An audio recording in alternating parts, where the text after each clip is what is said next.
Hey, what's going on? It's your boy BT, and we're here in the greatest city in the world, Dania Beach, and you're watching True School Sports.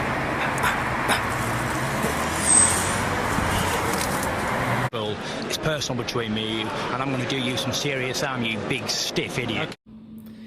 The untouchable True School Sports Empire proudly presents something the boxing game's been missing.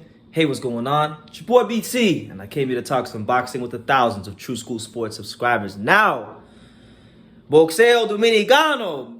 Dominican boxing is on fire right now. And listen, before I get into this video about Carlos Adames, let me just give a special shout out to my guy, Broadway Joel. Great channel. I've enjoyed his content about Dominican boxing, and I think he's bringing something new to the sport. So for more on Dominican boxing and a guy that's dedicated to covering Dominican boxing consciously, go subscribe to Broadway Joel here on YouTube. He does a great job, and I've really been enjoying his channel. But pivoting into Carlos Adames, right? Because this video is, in fact, about, the Bronco. I think his name is Bronco. His name is Bronco. Carlos Adames, this guy is coming off a win. His last fight on the Tank Davis versus Sergey Derevyanchenko undercard, where he fought Sergey Derevyanchenko. It was a fight where he won, yes, but it was very close. He kind of faded towards the end, as he normally tends to do. His gas tank has always been a problem, because Adames, for all the talent he has, he doesn't live the life of a fighter all the time. So when he's not in camp, he balloons up to 200 pounds and has to cut down in weight. That's been a problem for him. So looking forward to seeing what he does in this fight, because I think it's going to be an interesting one. He's taking on a guy that we should all know if you follow your boxing. And by the way, this will be on the Sebastian Fundora versus Carlos Ocampo undercard on October 8th. Down there at the Dignity Health Sports Park in Carson, California. The war grounds, the venue formerly known as the StubHub Center. That's produced some of the best fights in the history of boxing, and definitely in modern boxing history. That's for damn sure. But anyway, it's gonna be a good fight, right? Because Montiel, this is a guy Montiel who just challenged Jamal Charlo, I should say, for the middleweight world title last year. And, it was a fight where Charlo won the fight. It was 120 to 108 on the cards, 119, 109. I don't think it was that wide. I think Montiel probably won about 3 rounds. Not 4, but he won 3. I think I would have scored 117, 111, but he lost. But because of his awkwardness and because of his gas tank and just, the tricky ways about Montiel, Charlo didn't light the world on fire, and it wasn't a performance where if you look at Charlo and you say, well, that's a guy that's going to rule the middleweight division, that's a guy that's going to dominate the middleweight division, that's a guy that's one of the best champions in boxing. It wasn't one of those performances, right? Now, all respect to Carlos Adames, but Jamal Charlo is at a higher level than Carlos Adames. So this fight to me is more on the level, and I feel like the more skilled fighter is Carlos Adames. I feel like the guy that on paper, right, should win is Carlos Adames. But Montiel has some things about him. He has, I think, the better conditioning. I think Montiel's the awkward ways he has about him. His rhythm is very hard to pick up on at times. And I think these things could be troublesome for Carlos Adames. This is a guy, Montiel. He's a 20. This will be his 28th pro fight. He's won 23 of them, right? And all 23 of them, he only knows how to win one way. When he wins fights, he only knows how to win them one way, and that's by knockout. So he's an awkward guy, weird rhythm, can punch, can disrupt your timing, and he could just be a really difficult out. In the ring, for anybody. So I just feel like if Carlos Adames has those world title aspirations to challenge for a world title at 160, because he was really supposed to be a champion at 154, but he blew it when he lost to Patrick Teixeira, right? Because Patrick Teixeira beat him. So he's moved to 60, and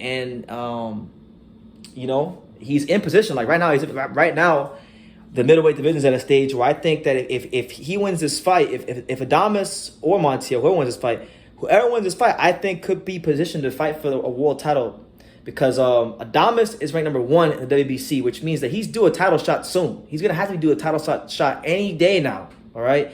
Jamal Charlo, he hasn't fought since he fought Montiel last year, and with all the personal problems he's been having out the ring, there hasn't really been any talk about him fighting anytime soon. So we may see Jamal Charlo vacate that belt soon. So should that belt become vacant, I would fully anticipate that Carlos Adames, should he win this fight, may just wind up fighting for it. Maybe he winds up fighting. I don't know, but he's right there in line to fight for. But he has to keep winning. And with Dominican boxing, has been on an absolute tear right now. I would say, with all respect to all Latin American countries, but like the country that has that has been performing the best over this calendar year has hands down been the Dominican Republic. From Hector Luis Garcia upsetting Chris Colbert to earlier in the year as like a 40-1 underdog. It was like a lot of big odds. That. Then he wanted to become champion, beating Roger Gutierrez. Alberto Puello picks up the WBA title 140. Frenchie Fortunato beats the undefeated Bernard Torres as the B-side on Showbox. Michelle Rivera is getting ready to fight. They're saying Jezreel Corrales on the Wilder undercard, or soon. But he's in line to fight for a world title. So Adames has to keep it going. Adames has to keep the Dominican boxing mojo going, because right now this is like Rockefeller Records when Jay-Z and Cameron and Freeway when they would just put out, and Dame Dash, they would just put out hit after hit after hit after hit. They gotta keep the Dominican boxing juice going, because I'm enjoying it right now, because the Dominican Republic has been like shitting on boxing for so long. They had a big breakthrough 2 years ago when Jason Rosario beat Julian Williams as the B side and the underdog to become unified champion. And it's just been a good steady progression for Dominican boxing. There's been more investment in Dominican boxing. You got boxing promoters like Sean Boxing in the Dominican Republic. I know trainers myself like Luis Chio Perez. Trainers like him, they go to the Dominican Republic and they scout talent. 3 years ago, Luis Chio Perez told me about Frenchie Fortunato. And now Fortunato just picked up a good win on Showbox, and he's going to progress his career in the featherweight division. So there's a lot of beautiful things happening in the Dominican Republic. And mind you, I love Mexican fighters. I love, Puerto Rican fighters. I love all fighters from everywhere. But I'm really enjoying this because the Dominican Republic for such a long time, they've been the butt of a lot of jokes, and they've been the country where they don't get a chance to really like. They're where the DR is where you go to get easy wins, pretty much, and it's not cool, like how they haven't really gotten a fair shake, And look at what happened with Edwin De Los Santos and Raul Valenzuela. They thought it was sweet. They picked Edwin De Los Santos, and Edwin De Los Santos, he showed you what that Platano power is all about, and he punched like 6 holes through Raul Valenzuela and beat him up. Really derailed the hype train that was about to get going, really. And so he's in line for bigger and better things. So I say all that to say that Carlos Adames, don't fuck it up, because I'm enjoying the Dominican Republic mojo that's going on in boxing right now. It's beautiful to see. Every nation, fighters from every nation will have their time. Some like last year, Spain had a great year in boxing. Sandor Martin had the upset against Mikey Garcia and retired him. Kiko Martinez knocked the fuck out of Josh Warrington to become champion. So last year was the year of the Spaniard. This year is the year of the Dominican.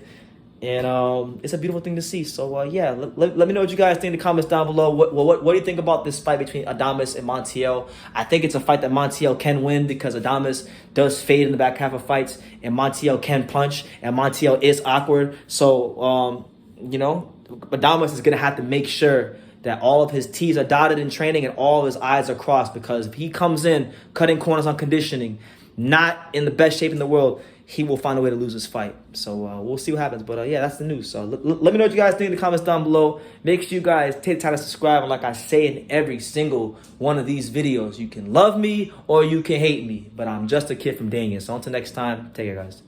And I think True School Sports, he's the truth. One of the best the best. Ooh, the number one. Number one. Brandon, you've been there, man, and you're building up a good following with us. Thank you. And I'm proud to be a part of what you're doing, too. You are spectacular. And Thank you, man. All the best to True School Boxing, and keep up the good work.